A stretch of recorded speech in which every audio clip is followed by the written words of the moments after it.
Hi guys, and welcome to another episode of BSL Tries. Today I'm here with my colleague Asmara. And we're here with Mark at Crystal Springs, and he will tell you a little bit of what we'll be doing today.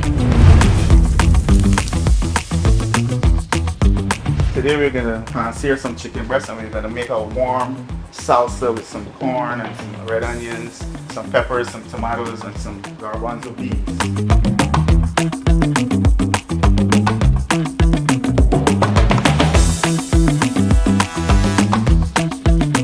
We're gonna roast the corn or char the corn. So to help speed up that process, we're gonna do is we're gonna just take the torch.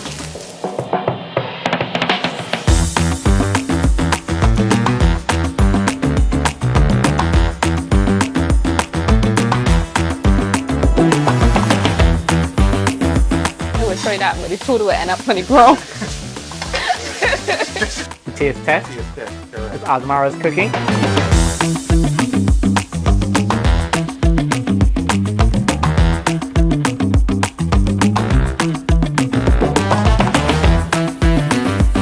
Thank you guys so much for watching this episode, and thank you so much, Mark, for your expertise. It was a pleasure. After you.